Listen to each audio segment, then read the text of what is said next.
현명한 투자를 위한 코너 투자업 시간입니다. 최이배 전 의원님, 이창민 교수님 어서 오세요. 안녕하세요. 네, 새해 복 안녕하세요. 많이 받으세요. 네, 새해 첫 출연이신데 네. 예, 어떻습니까 기분들이?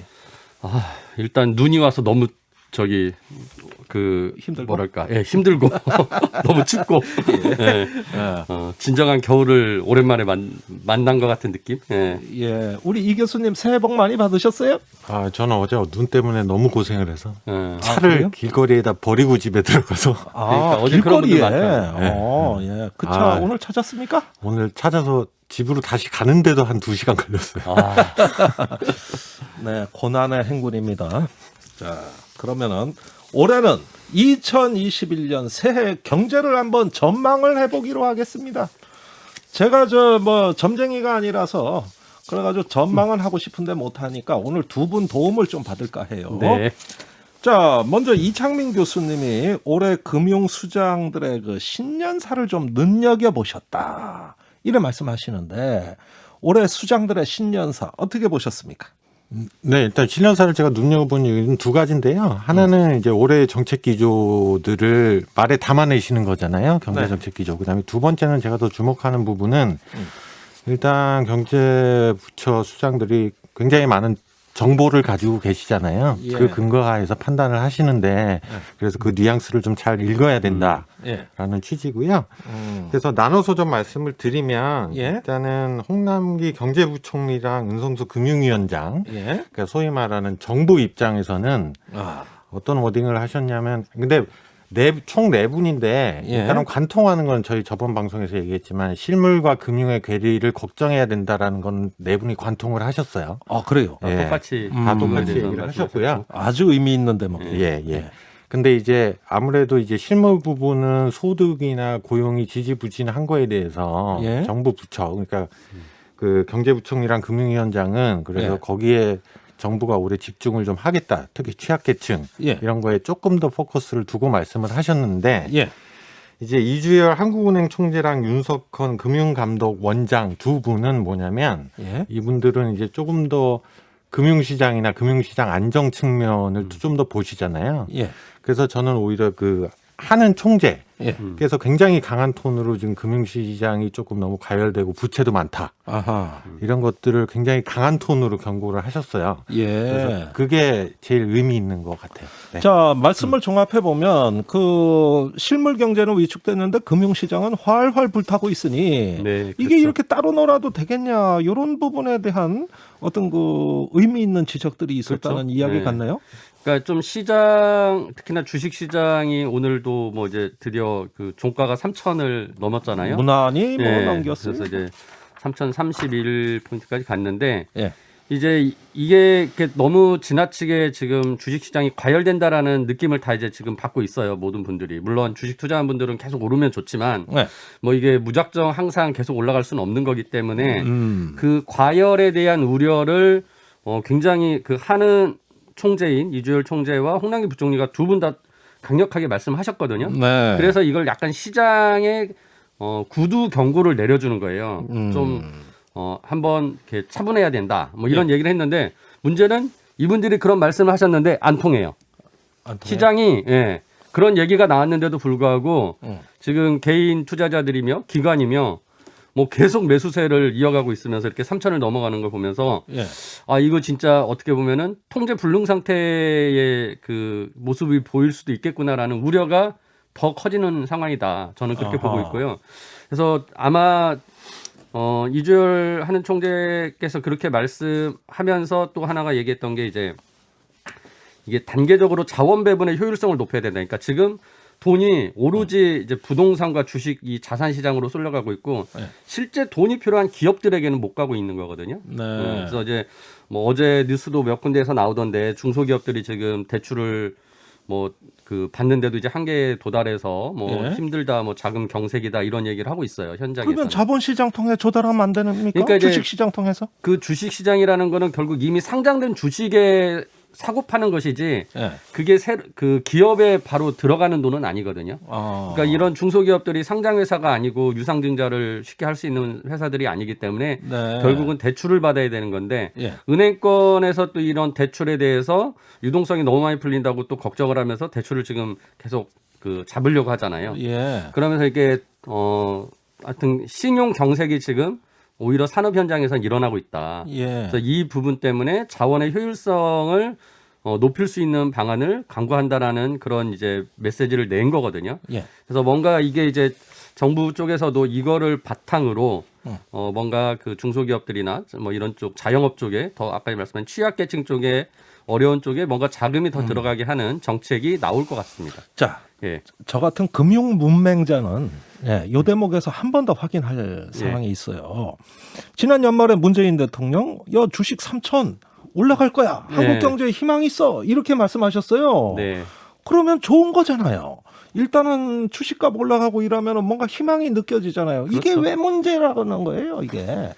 근데 이게 보시면 제가 예. 그래서 그 통계를 좀 오늘 찾아봤는데요. 예. 저희가 작년 초에 코로나 처음 터질 때 2월 14일에 그때가 정점이었는데 저희가 지수가 그때 한 2,200 정도였어요. 예.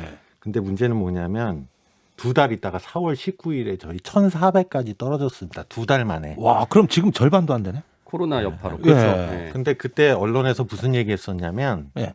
그때 기자분들도 저한테 전화 오셔서 이거 언제 얼마나 더 떨어질 것 같아요. 그때 1,000 깨진다고 막 그랬었어요. 예. 그때는 이제 비관적인 그런 막 흐름이 한번 생기면 더 막 그런 쪽으로 또 몰려가는 거. 쏠리는 예, 생기는 예. 거였죠. 그런데 그게 지금 보시면 3,000이잖아요. 지금 1,400에서 3,000까지 오는데 한 8개월 또 걸린 거거든요. 예. 그러니까 이게 주식시장이라는 게 굉장히 지금 요동이 엄청 심하고 예. 또 하나 포인트는 뭐냐면 이게 하나의 뭔가 그 주식시장 전체에 심리에 충격을 주는 트리거라고 저희가 그러는데 방아쇠? 예, 이런 게 생기면은 또 어떻게 꾸꾸라질지 모르는 거거든요.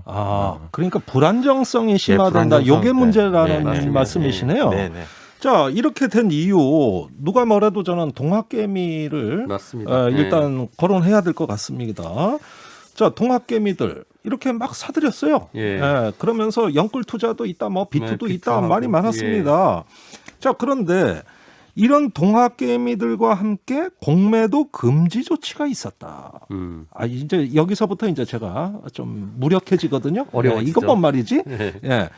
설명 좀 해주세요.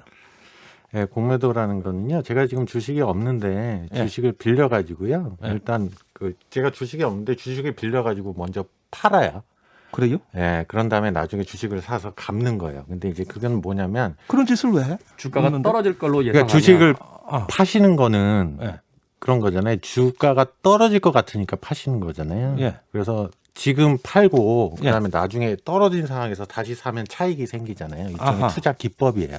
예. 예, 예, 예. 그러니까 우리가 주식은 오른다고만 생각하면서 투자를 하는데 흔히 내리는 쪽에서도 투자가 가능하다는 거죠. 아하. 그러니까 우리가 빚을 내서 지금 어허. 주식이 오를 거니까 사가지고 주가가 오르면 이제 그걸 팔아서 이익을 보는 것처럼 거꾸로 아하. 주가가 떨어질 것 같으면 돈을 빌린 게 아니라 주식을 빌려서 먼저 팔고 아하. 주식이 가격이 떨어졌을 때 그것을 다시 사가지고 주식으로 갚아주면 예. 이제 그 떨어졌을 때의 그 차익을 먹는 건데 이런 공매도를 지금은 주로 이제 기관 투자자들 위주로만 하고 있어요. 예. 그러니까 개인 투자자들은 뭔가 신용, 그러니까 내가 주식을 빌릴 수 있는 음흠. 그 신용이 잘 인정되지 않기 때문에 예. 쉽게 빌릴 수가 없고 그리고 빌려주는 곳도 그 되게 한정돼 있습니다. 그래서 예. 이 개인 투자자들은 공매도를 거의 못하게 되고 이 기관 투자자 중심으로 공매도를 하니까 예. 개미 투자자들 입장에서는 저 사람들은 무기가 하나 더 있는 거예요. 돈 벌 수 있는 무기가. 아하. 그러니까 이게 불공정하다. 예. 내가 계속 공매도 없애달라. 예. 이런 주장을 하는 거죠. 근데 이 공매도라는 것은 주가가 떨어지는 것의 방향성도 예측할 수 있게 하고 그래서 어허. 이 주식이 어떤 뭐랄까 본질적인 가치를 찾아가게 하는 가격의 그 결정 능력을 그러니까 주는 거거든요. 알겠습니다. 그러니까 한국 방송의 폐해 중에 하나인데 예. 진행자가 하나도 못 알아들으면서 아는 것처럼 반응해야 된다는 건데 제가 지금 그런 입장인데요. 네, 네, 네. 쉽게 얘기하면 주식값이 더 떨어져야 공매도는 이익을 보는 거겠네요. 그렇죠. 예. 그렇게 이해하면 되는 거 아니에요? 그래서 네. 이게 근데 이게 필요한 거죠. 왜냐하면은 가격이 그렇게 본질적인 가치에 맞춰서 갈 수 있도록 그런 시장 기능이 서로 있는 거예요. 근데 지금 공매도가 이렇게 불공정하니까 없애자라고 해가지고 주가가 막 빠질 때 오히려 공매도 세력에 의해서 더 빠질 수도 있으니까 아하. 지금 1년 정도 금지시켰어요. 작년 3월부터. 예. 그러니까 이거를 올해 3월까지 이제 금지시키겠다는 거거든요. 예. 근데 이게 풀리면은 예. 이제 공매도가 다시 활성화되면 그럼 어떻게 되는 거예요? 떨어지는 쪽에 또 베팅하는 사람들이 생기면 진짜 주가가 떨어질 수 있는 거예요. 아. 그러니까 이제 개미 투자자들은 지금 공매도를 계속 금지하는 것을 연장해 달라고 하는데 예. 시장의 입장에서는 이렇게 올라가는 것만 예상해서 투자를 하는 것은 시장의 과열을 만들어내는 거예요. 예. 오히려 반대의 방향성도 투자할 수 있게 해줘야 균형을 잡아줘야? 균형을 맞춰주는 거거든요. 아, 이제는 이해가 가요. 예. 이해하느라고. 제가 설명 되게 잘하나 봐요. 아니, 제가 노력을 많이 한 겁니다. 네네. 예. 근데 저는 이해하는데 이제 힘들었어요. 여기서 자, 요 부분에서 시간 조금만 더 써야 될 것 같아요. 예. 그러면 예. 올해 주식시장 전망을 어떻게 보시는지 종합적인 전망을 좀 얘기해 주세요. 그 제일 어려운 일인데요. 아, 이런 지금 뭐 또- 이게 긍정 부정 다 있습니다. 그러니까 네. 이제 계속 오를 거라고 하시는 분들은 아직도 우리나라 시장에 들어오지 않은 개인 투자자들이 더 많다. 아하. 그 사람들도 이제 더 들어온다면 더 많은 자금이 들어올 것이고 더 들어온다. 특히나 이제 퇴직연금이라는 예. 큰 그 돈이 있는데 이 퇴직연금은 네. 굉장히 안정적인 데만 투자를 하다 보니까 채권이나 예금만 투자를 해요. 네. 근데 이게 이제 주식에도 투자를 할 수 있게 하면은 이 엄청난 돈이 주식시장에 또 들어오게 되거든요. 아니, 그러면은 그러면은 주가가 더 오를 거라는 기대하는 사람들도 있어요. 그런데 한 가지 방향을 규제하면 어떨까요? 주식시장 들어와도 좋은데 예. 그린 뉴딜이나 예. 이런 어떤 친환경적인 뭐 이런 거에 하라는 식으로. 뭐 당연히 그게 돈 된다고 생각하면 그쪽에 가죠. 아, 그렇군요. 그리고- 지금 예. 그 댓글이 많이 올라오고 있어요. 예. 1688님 이젠 코스피 6천 얘기하는 사람도 있던데 이렇게 과열되다가는 마지막에 동학 개미가 아니라 동학 바보가 되는 거 아닌지 걱정입니다. 사실 예. 한말의 동학이 비극이었잖아. 그런 면에서 역사적으로 예, 보면. 예, 조금 느낌이 좀 짠해요. 음. 자, 네.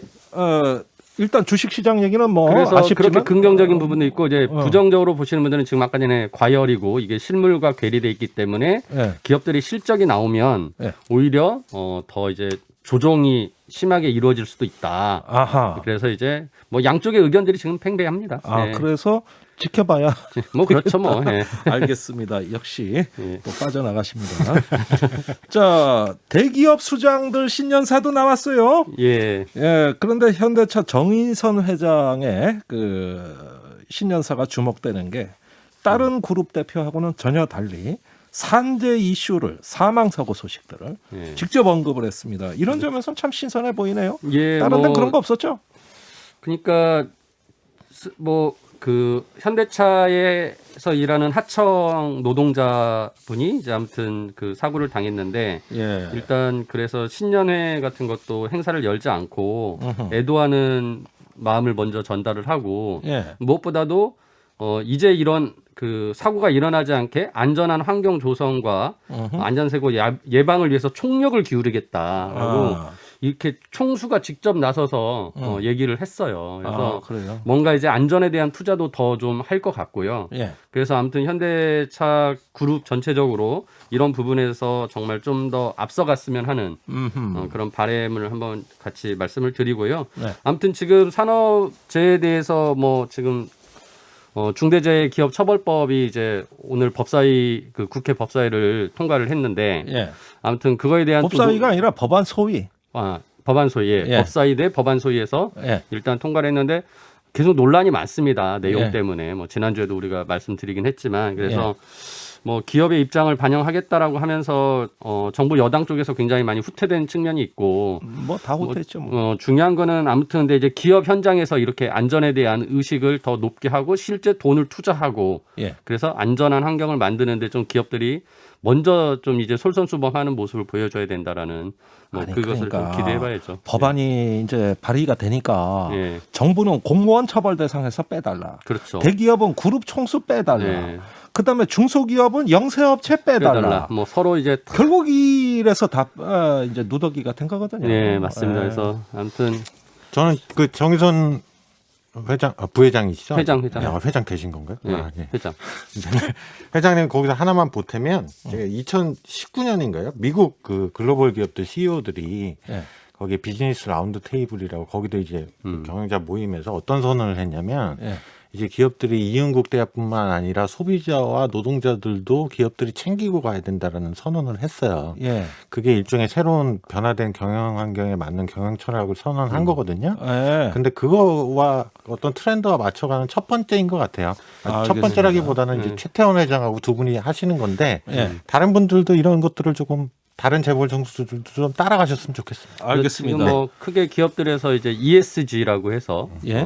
환경, 그다음에 사회, 그다음에 이제 기업 지배구조 그렇죠. 뭐 이런 예. 부분들 지금 강조하는데 뭐 다음 시간에 한번 그런 부분들 또 같이 얘기하면서 예. 다루면 좋을 것 그건 같습니다. 저도 관심 있습니다. 자, 2465님이 올려주신 문자입니다. 아까 주식 전망 얘기하실 때 최이배 의원님 퇴직연금 다음에 무슨 얘기할지 궁금했는데 유유. 아, 제가 말을 끊었나 봐요. 뭐 하실 얘기 아니 있으면 퇴직연금도 더 해보세요. 이제 주식시장에 들어오면 네. 굉장히 큰 돈이 또 주식시장에 들어오니까 오히려 주식시장의 상승 효과로 가 연결된다. 있을 것이다라고 전망하시는 분들도 있다라는 말씀을 드렸죠. 예. 아니 그러니까 참 이런 데는 우리가 또 좀 뭔가 관심들을 진짜 우리가 존중해드려야 된다고. 애타게 기다리는 분들이 많아요. 예. 뭔 얘기 하려다 이 얘기했을까? 예.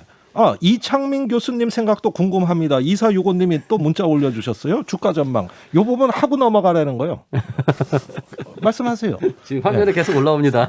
질문들이. 네, 저는 뭐 단기적으로는 조금 조심하셔야 된다는 입장이에요. 아, 그렇습니까? 아까 말했 지금 저희가 부채 증가가 굉장히 빠르고요. 예. 근데 이런 거잖아요. 그리고 부채가 잘 작동을 하려면 그 부채를 감당할 수 있는 제가 돈을 벌어야 돼요. 아, 그렇잖아요. 예. 그게 감당이 안 되는 순간은 부채는 굉장히 큰 짐으로 오기 시작하면 예. 그러면 뭐 그게 감당이 안 되지만 주식시장에서도 결국 돈 빼시고 이렇게 되셔야 되는 거거든요. 네. 근데 지금 한국은행에서 발표한 통계가 우리나라가 조금 굉장히 아주 뭐 위기가 올 정도의 위험 수치는 아니지만 예. 상당히 많이 올라가 있어요. 제가 보니까 저희 2008년 글로벌 금융위기 저희 기억나세요? 리먼 브라더스. 예.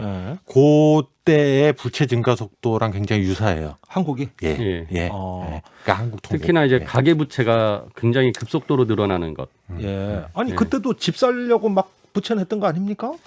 그때 미국 얘기가 아니라요. 그때 한국도 좀 돈이 넘쳐 흘렀어요. 마찬가지로. 그렇군요. 예. 어떨 땐 한국이 너무 돈이 많은 나라라서 걱정이 아닌가 이런 생각도 가끔 할 때가 있습니다. 아유, 세계 경제 이제 10위권 안에서 이제 뭐 한 8위까지 우리가 가니까요. 예. 큰 나라죠, 진짜. 네. 자, 우리 이 교수님 재난지원금 이 지원금을 자영업자한테 주는 게 낫다 이런 주장들을 하셨어요. 네. 예. 자, 3차 재난지원금 소상공인들한테 최대 300만 원씩 지급한다는 소식도 들립니다. 효과가 있다고 보십니까?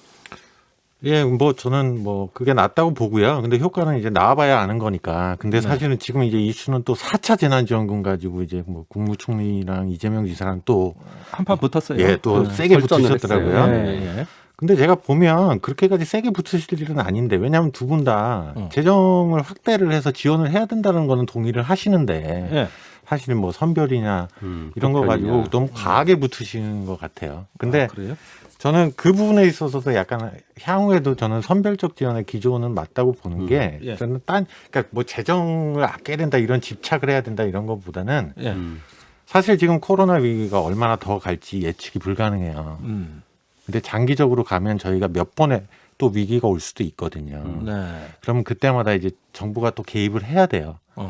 그러면 재정이라는 것들도 한 번에 그렇게 확 하는 게 아니라 어느 정도 하고 조금 준비를 했다가 또 위기가 오면 그때 쏟아붓고 이런 여력 확보가 필요하거든요. 예. 그런 차원에서도 좀 선별적 기조를 유지하시면 좋을 것 같습니다. 네. 그러니까 이제 그러니까 더 이상 뭐 저는 지난번에도 얘기했지만 정부한테 보편 지급하라고 얘기한다고 해서 그 태도를 바꾸지 않을 것 같아서 뭐 더 이상 그거를 이렇게 계속 뭐 요구하는 거는 솔직히 소모적인 논쟁인 것 같고요. 만일 정부가 이렇게 선별 지급으로 하겠다라고 하면 좀 더 금액을 더 많이 과감하게 취약계층들에게 더 많이 주라는 거죠. 그러니까 재정이 지금 걱정해서 찔끔찔끔 주겠다라는 거 하지 말고 예. 진짜 어려운 분들한테 정말 도움이 된다라고 생각하게 좀 확실하게 더 많이 지급을 하자. 예. 그러면은 솔직히 선별 지급에 대한 그것이 더 명분이 생기는 거죠. 아, 그래요? 예. 이재명 지사 같으면은 이 방송에 나오셨다면은 또 전혀 다른 이야기 하실 것 같은데. 그러시겠죠. 예. 예. 그러니까 이제 우리가 이 한번 지금 모셔야 될 것 같아요. 재난지원금 주는 거를 이게 경기를 활성화시키기 위해서 아무튼 돈을 푸는 거다. 라는 관점으로 지금 이재명 지사는 계속 얘기를 하시죠. 그래서 예. 그 어려운 사람을 도와주는 복지 차원이 아니라 예. 이것은 경제 활성화를 위해서 돈을 국민들에게 많이 풀어가지고 하는 부양책도 된다. 그렇죠. 부양책으로 어. 하자라는 또 취지이기 때문에 약간 서로 좀 목적이 다릅니다. 그래서 아, 지금 그래요? 정부는 계속 이거는 취약계층에 주는 복지의 차원으로 지금 계속 얘기를 하는 거고 알겠습니다. 네, 뭐 그래서 이제 서로 좀 입장이 다를 수밖에 없다. 아니 그런데 네. 이런 의견도 있고 저런 의견도 있는 건 알겠는데요. 네. 조금 더 전문가답게 소신 있게 나는 이 방향이다. 좀 이런 얘기들 듣고 싶은 거죠. 뭐 우리가 딴뜻 있겠습니까? 네. 예. 자, 감안해서 방송 진행해 주시기 바랍니다. 네. 자, 또 다른 불안한 축. 올해 경제에 있어서 가장 또 관심이 가는 대목 부동산 시장입니다. 집값이 2011년 이후로 9년 만에 가장 상승률이 높았던 작년이었습니다.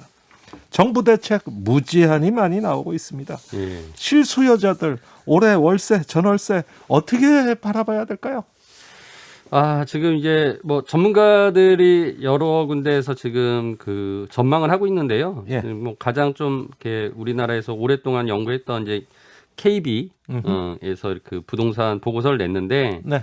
여기에 보면은 그 중개업소 부동산 복덕방하고 그다음에 시장 전문가들 복덕방은 없어진 예, 말이에요. 그러니까 이제 이 언제쯤. 중개업소하고 시장 전문가들의 예. 의견들을 다 이렇게 모아서 예. 취합을 했더니 다들 내년에도 집값은 오를 거다.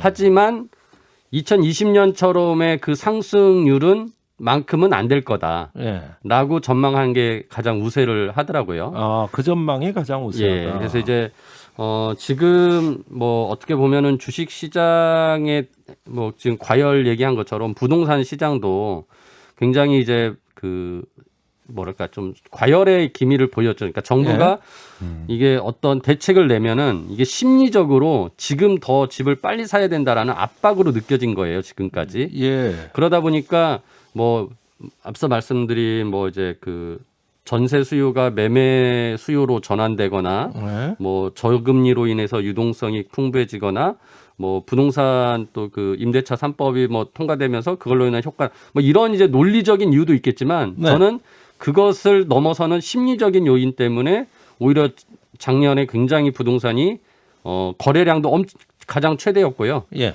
가격도 많이 오른 거죠. 근데 이 영향이 뭐 올해까지 계속 지속될 거라고 저도 보여지고. 아하. 예. 그래서 이제 문제는 이제 공급을 정부가 계속 늘리려고는 하는데 뭐 이게 예. 하루아침에 나오는 게 아니잖아요. 예. 빵이 아니니까요. 그렇죠. 그렇죠. 밤새 만들 수가 없기 때문에 예. 제가 보기에는 당분간 올해도 수요가 더 공급보다 우세하기 때문에 가격 상승이 될 거다라고 봅니다. 아, 그래요. 아유, 겁나는 얘기예요. 저도 전셋집 옮기고 있는데, 아우, 그런 얘기들은 가슴이 비어지네. 이 교수님은 어떻습니까? 뭐 그냥 저는 여담이지만 부동산 얘기는 어디 가서 잘 안 하는데. 예. 말하기가 불편하시죠. 아니 그리고 좀 저도 자신도 없고 사실은 예. 그런데 그러니까 한 가지 시장 전문가니까. 한 가지만 말씀드리면 저는 이제 뭐 예측보다는 예. 사실은 이제 정책의 일관성 이런 부분은 굉장히 중요하거든요. 네. 이제 그런 부분에서 조금 혼란이 덜 있었으면 좋겠어요. 그러니까 정부는 뭐 부족한 부분이 있지만 기조를 정했으면 밀고 네. 나가고요. 그리고 올해 상황이 안 좋잖아요. 올해 선거가 있잖아요. 예. 선거가 또 이슈가 이렇게 되면 뭔가 네. 장밋빛 그 공약들이 너무 많이 쏟아져 나오고 개발 공약 이런 거 막 내겠죠. 예, 그러니까요. 그러니까 서울시장 네. 후보들이 지금 다 내세우는 게 네, 그러니까 뭐 그건- 공급 대책으로 뭐 도로 위를 덮어서 집을 짓겠다는 등 또는 그 옆에다 짓겠다는 등 막 지금 그런 대책만 나오고 있는데 예. 오히려 조금 그 서울시장 후보들에게 이런 조언을 하고 싶어요. 그러니까 서울시가 정말 더 살기 좋은 도시로 만들기 위해서는 네. 부동산만 바라볼 것은 아니다. 아. 좀 더 큰 관점에서 장기적인 관점에서 서울시에 대한 좀 비전을 제시해 달라라는 예. 말씀을 했으면 좋겠고요. 알겠습니다. 지금 서울시에서 그러니까 서울에서 이렇게 집을 아무리 더 늘린다고 해도 네. 그럼 또 인구가 더 유입되고 서울은 더 집중화되고 그렇죠. 더 살기 불편한 도시가 될 수도 있는 거거든요. 그래서 네. 우리가 좀 더 큰 틀에서 이 부동산 문제는 국토 균형 발전이라는 관점하고 네. 그다음에 코로나 시대에 지금 근무 형태가 바뀌고 있어요. 예. 그래서 재택근무도 많이 하고 그러거든요. 예. 그러면은 그런 것들을 장기적으로 우리가 보면서 부동산 정책도 좀 만들어져야 되거든요. 그래서 알겠습니다. 아무튼 정부 당국에서 좀 그런 부분들을 고려했으면 좋겠습니다. 알겠습니다. 그 김보라님이 아주 그 절절한 사연을 올려주셨어요. 소상공인입니다. 주변 상인들은 3차 재난지원금 받아서 임대료 낸다고 하더라고요. 임대료 내는 소상공인들과 자가소상공인들 차별적으로 실효성 있게 지원해 줬으면 좋겠습니다. 아, 일리 있는 말씀이에요. 그렇죠. 예, 뭔가 필요한데 예, 그 수혈이 될 수 있도록 이렇게 미세 정책까지 잘 조정이 됐으면 좋겠습니다. 자, 시간이 많지 않습니다. 짧게 투자자들을 위해서 올해 한 말씀씩만 해주십시오. 제가 지금 잠깐 재난지원금 얘기 나와서 하는 건데 예, 지금 자영업자들이 일종의 지금 약간 시위를 하고 계시잖아요. 예. 이 집합 금지에 대해서 뭔가 예. 현장에서 공정하지 않다라고 느끼시는 거고, 예, 그다음에 재난지원금도 지금 뭔가 공정하지 않다라고 계속 느끼는 거예요. 네, 그래서 좀 더 좀 현장의 목소리를 더 빨리 캐치해가지고 정부가 좀 대책을 마련했으면 좋겠다라는 생각을 드리고요. 그다음에 아무튼 시간이 많이 예, 없으니까 2021년의 경제가 작년보다 더 나빠지지 않아야 된다라는 생각을 하고 있고, 네, 작년보다는 나아질 거라는 예상은 합니다, 저도. 아 그래요? 예, 근데 예. 그것이 우리 취약계층들에게 더 혜택이 많이 되는 쪽으로 할 수 있게 정부가 좀 대책을 잘 마련해야 된다. 알겠습니다. 그 경제가 좋아진다는 게 국가 경제가 좋아진다는 건지 그렇죠. 내용적으로 우리가 조금 더 평등한 세상으로 약간 골고루 좋아진다는 건지 이거는 분명히 큰 차이가 있네요. 맞습니다. 이창민 교수님 한 말씀 짧게 10초. 예, 짧게. 네. 투자자는 올해 좀 조심하시면 좋겠어요. 조심해라 이런 말씀이십니다. 자, 두 분 말씀 잘 들었습니다. 네, 감사합니다.